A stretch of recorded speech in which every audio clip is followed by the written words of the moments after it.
එතකොට දැන් මදින්න අපිට මොනවද ඕන වෙන්නේ? ඩාට් බෙහෙතුයි තව ඩාට් කුරුසු ඕනේ නේද? හරි. එතකොට ඩාට් කුරුසු මොනවද පාවිච්චි කරන්නේ? මේ වගේ ලොකු ඒවාද මේ වගේ පොඩි ඒවාද? පොඩි ඒවා. ලොකු ඒවා පාවිච්චි කරලා ඉන්නවද? නෑ. හරි. එතකොට දැන් පොඩි බ්‍රෂ් එක දැන් මදින එක මේ වගේද? මේ වගේ කෙටියක්ද වෙලාද? තේරෙනවද දැන් කෙටියද කියලා මේකේ? ඈ? එහෙම වෙලාද? නෑ. අනේ බොරු. එහෙම වෙලා නෑ කාගේවත්? එහෙම නෑ?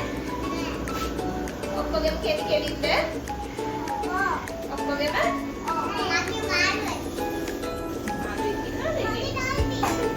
හරි. එතකොට පුතේ මේ වගේ කෙටියදයි නම් බ්‍රෂ් එක අලුත් එකක් ගන්න ඕනේ. මෙහෙම කෙටියද බ්‍රෂ් වලින් දත් මැදලා වැඩක් නෑ. තේරුණාද? හරි.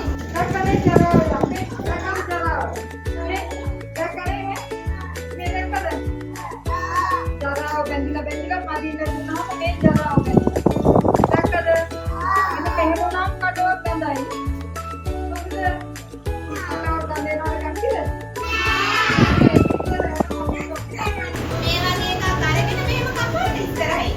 නේ? තේරුණාද? කපලා ලස්සන කොලයක් කරව ගන්න මේ. මේ චූටි බබෙක් ඔයාලා වගේ බබෙක් හදපු එකක් මේ. මොන්ටිසෝරි බබෙක් ඔයාලට හදන්න පුළුවන් මේක. හරිද? ඔන්න